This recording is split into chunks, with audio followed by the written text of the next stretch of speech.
En dit is het nieuws van vandaag. De Extra opent vandaag met het bericht dat de ruggengraatnorm een feit is. Dat betekent dat directeuren van overheids-NV's niet meer dan 130% van het salaris van de minister-president mogen verdienen. Er werd al lang gesproken over de noodzaak van zo'n norm, maar nu is het ook daadwerkelijk afgekondigd. Dat kondigde Quincy Kirigori gisteren aan tijdens een persconferentie, maar ook in het parlement later op de dag besprak hij de instelling van de nieuwe norm.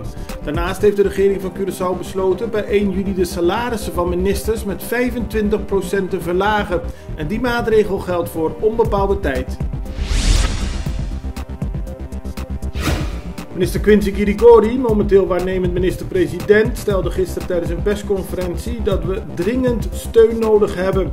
Als er niks gebeurt, loopt het helemaal vast met de overheidsfinanciën en kunnen we misschien op termijn de ambtenarensalarissen niet meer betalen. Zoals bekend overlegt Curaçao op dit moment met Nederland over de voorwaarden van die coronasteun. Curaçao is niet tevreden over de aard van de voorwaarden die Nederland oplegt. Maar zoals Kirigori gisteren zei, steun is dringend noodzakelijk. Minister Suzy Camelia Reumer van Volksgezondheid heeft gisteren aangegeven dat de overheid overweegt om de avondklok in te korten. Die is nu van 9 uur 's avonds tot 6 uur 's ochtends en dat zou tussen 10 en 6 of 11 en 6 kunnen worden, zo zei de minister. De beslissing moet nog wel worden genomen, maar in het kader van de versoepeling van de coronamaatregelen verwacht Camelia Reumer de beslissing op korte termijn daadwerkelijk te kunnen nemen. Uit onderzoek dat is uitgevoerd door het bedrijf Linkels & Partners komt naar voren dat meer dan de helft van de respondenten liever Giselle McWilliam als minister van Economische Ontwikkeling ziet dan Steven Martina. Zoals bekend is het de bedoeling dat Martina eind van de week weer benoemd wordt als minister van Economische Ontwikkeling. Maar een meerderheid van de ruim 1100 ondervraagden is het daar niet mee eens. Ze zien graag McWilliam blijven als minister. Andere kandidaten die worden genoemd als mogelijke opvolger zijn Emslie Tromp, José Jardine en Suzy Camelia Reumer. Medewerkers van Campo Alegre hebben gisteren een brief geschreven aan de overheid. Ze willen dat Campo gaat worden gebruikt als opvangplek voor mensen die in quarantaine moeten verblijven.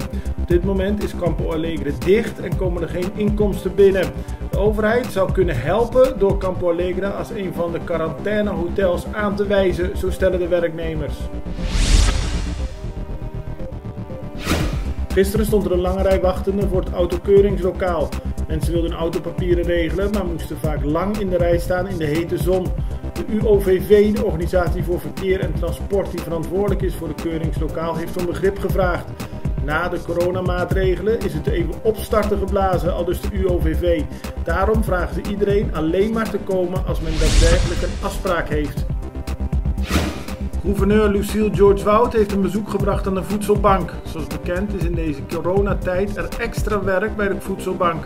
De gouverneur kwam haar dank uitspreken aan iedereen die bij de voedselbank werkt en had ook veel vragen voor de medewerkers.